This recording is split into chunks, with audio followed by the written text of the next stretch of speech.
what I like what you did here is I didn't say anything. I said, let's just go ahead and rip away. And you kind of talked out your shot.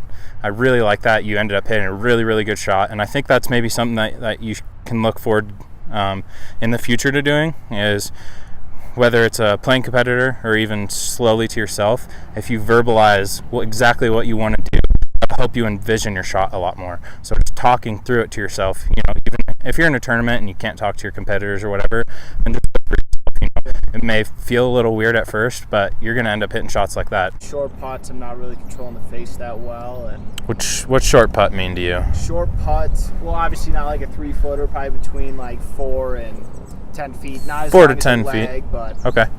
So what do you see? Do you have like a usual miss on those, or it's kind of either left or right, it's or either push or pull? your speed's pretty good? Yeah, speed's usually pretty good. It's Okay. just I feel like I can't really control the club face that Okay. well. What about your reading of the greens? Do you think you're reading it properly? You're just... Yeah, it's just more of, I feel like I read it well, and I'll know when I push or pull it. It's Okay. just... So the face is just Yeah. either a little twisty, or your path may be a little bit going inside and out. So I think I got the perfect drill for you today to kind of help that kind of, I would say 5 to 10 foot, maybe even 8 to 10 foot range that we're going to work on, just to make sure we get more consistency with that putter head, make sure that your path is more consistent, you're not twisting that face at impact. It's fine. Tee through it just a little bit to the right there, but I think that's been good. So the last 3 have been pretty good. I think we should end it there. You made a couple, you're right there by the hole. You're getting it through the gate really, really well. That's good. I like that you talked about tempo, because I didn't even mention tempo, but that is one of the goals of this drill, and I just wanted to see if that's something you'd pick up on since you're an advanced player. I didn't even mention tempo, but you already said tempo is huge here, so that's good. This is all about the tempo and making sure that club is coming in at a consistent path, and then the gate is helping with either your aim and just squaring it up at impact. So I really like what you've taken away from this drill. Good. See how that one checked up a little bit more than your other ones have?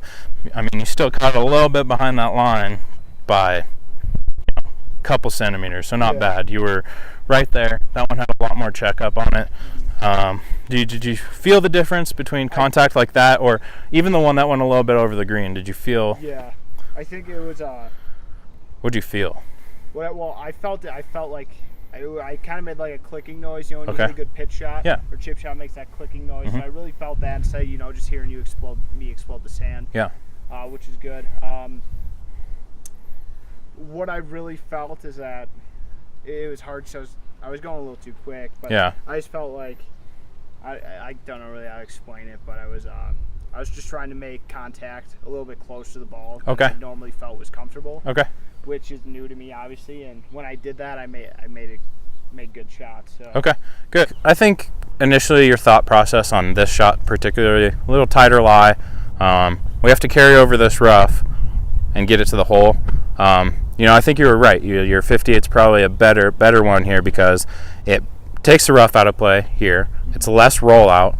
I initially thought 8-iron might be a better play here, but I think your process of when you're out on a golf course and you see something like this, you see the rough as an obstacle, I'm assuming. Mm-hmm.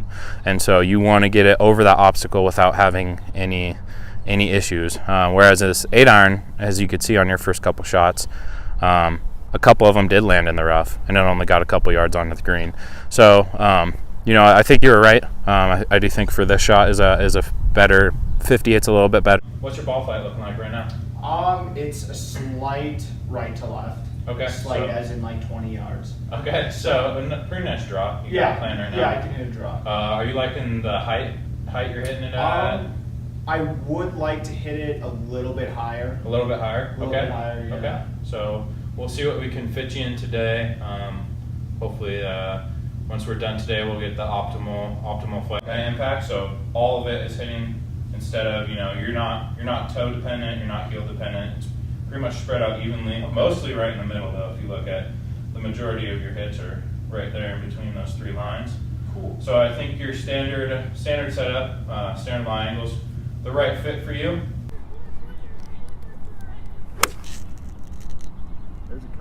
Yeah, that was good. Pushed it a little bit, and that's gonna be a process. Trying to get that club face closed at impact while you're trying to hit a cut. But we got your dispersion down at least today. So where your shots are going has decreased substantially. I mean, like you said earlier, we took that 20 yards left out of play completely. You're hitting it in about a 10-15 yard dispersion, so at least now you know where your ball's going. There were a few, there were probably 5 or 6 in there that did have that little left to right action.